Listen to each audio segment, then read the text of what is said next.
বন্ধুরা, good morning. তোমার সবাই কেমন আছে? আশা করি তোমার সবাই ভালো আছে, সুস্থ আছে। তো আজকে হলো 12 তারিখ। আমি তোমার অনেকদিন ভিডিও করতে পারিনি, তার কারণ আজকে 12 তারিখ তো আমার বাবাকে ব্লাড দিতে হয়েছে। তো সেই জন্য আমি ব্যস্ত ছিলাম, তাই জন্য তোমাদের ভিডিও করে জানানো হয়নি। জানালে ভালো হতো, তো জানানো হয়নি। যাই হোক, তো আমার বাবাকে আমি 6 তারিখে, মার্চের 6 তারিখে নিয়ে এসেছিলাম। 7 তারিখে ভাবলাম ব্লাড দেওয়া যাবে, তো ওয়ালস হসপিটালে। তো দেওয়া হলো না, আর 7 তারিখে দেওয়া হলো না। 8 তারিখ 7 তারিখে দেওয়া হলো না। 8 তারিখ আর 9 তারিখে ভর্তি ছিল, ঠিক আছে। 6 তারিখে এনেছিলাম, 6 তারিখে এনেছিলাম। 7 তারিখে ব্লাড দেওয়া হলো না, মানে মার্চের 8 তারিখে ভর্তি হলাম। 8 তারিখে ভর্তি হয়েছি। 8 তারিখে 7 তারিখে ভর্তি হলো না মার্চের, 8 তারিখে ভর্তি করলাম বাবাকে। এমার্জেন্সিতে গেলাম। এমার্জেন্সিতে গিয়ে আমি কাজ করছি, আর সেই সঙ্গে তোমাদের সাথে আমি শেয়ার করছি কথাগুলো, যেহেতু এগুলো হয়নি। মার্চের 8 তারিখে ভর্তি করলাম, বাবাকে ভর্তি করলাম। এমার্জেন্সিতে গেলাম, বললাম কি কারণে। বাবার হলো 8.5 ব্লাড ছিল, তো বাবার একটা পোস্টেডের অপারেশন হবে, সেটার জন্য ব্লাড ডাক্তারে বলেছিলেন 2 ইউনিট ব্লাড চাই। 2 ইউনিট মানে দুটো ব্লাডের 2টো প্যাকেট। তো তারপরে আমরা এখানে যোগাযোগ করলাম কোথায় ব্লাড পাই।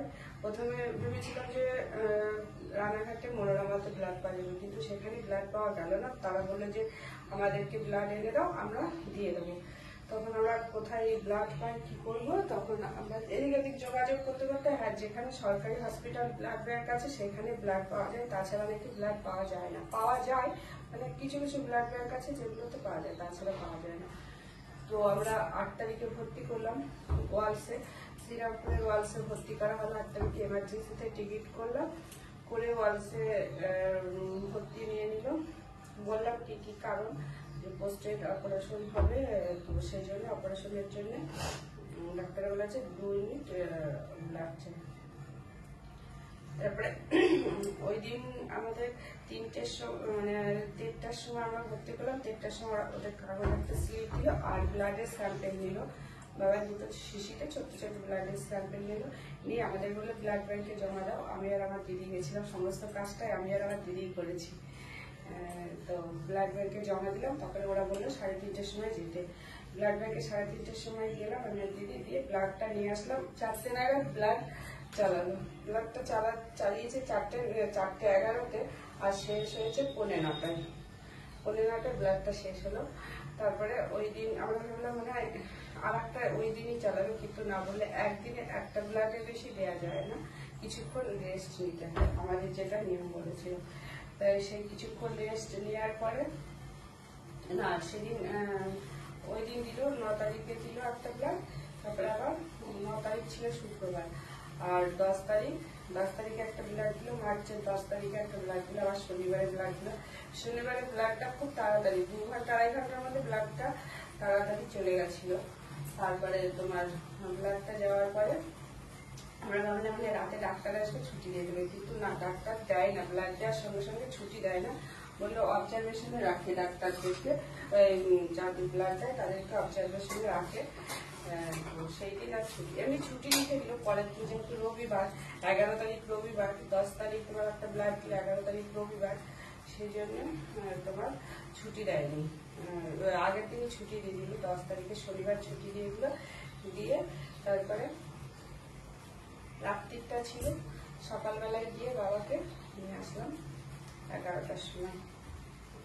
আর আমরা কি বলতো, আমি আর আমার দিদি সারাদিন সকালবেলায় যেতাম, সকালবেলায় গিয়ে সারাদিন থাকতাম। সারাদিন তোমার সকাল 8টার সময় যেতাম, আর সারাদিন থাকতাম। সারাদিন ওই রাত্রির 8টা-9টায় বাড়ি আসতাম। এই 2 দিন সকালবেলা রান্না বান্না করে নিয়ে যেতাম, আর পরের দিন আবার আসতাম, আবার রাত্রি 8টা-9টায় আসলাম। আর আমি ওরকম করেই করেছি।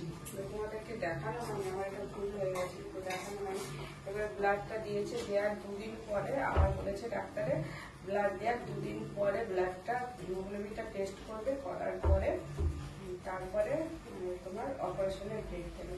তো দেখা যাক কবে অপারেশনের ডেট দেয়। এবার রবিবারে, শনিবারে ব্লাড দিয়েছে, রবিবার গেছে, আজকে সোমবার তো কালকে হয় মঙ্গলবার, না হলে বুধবারে ব্লাড হিমোগ্লোবিন টেস্ট করাবো। তো এখন বাবা আমার কাছেই আছে, আমার এখানে দিদি বাড়ি চলে গেছে। এখন আমি জ্বালাচ্ছি কুলেখাড়া, অনেকেই চিনবে অনেকেই চিনবে না, বলে যে কুলেখাড়া রস খেলে হিমোগ্লোবিন বাড়ে, তাই জন্য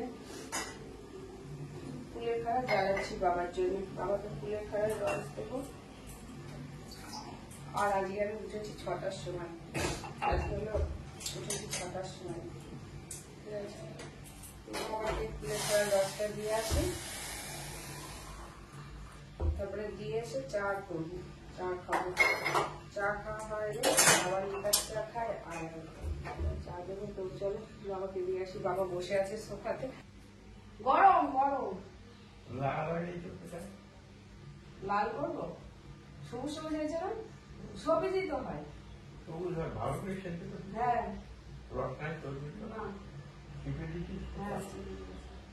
গরম অত করে খেও না, একটু ঠান্ডা ঠান্ডা খাও।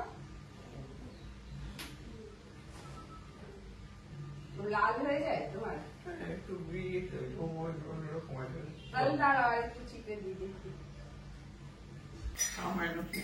সামান্যই দিয়েছি।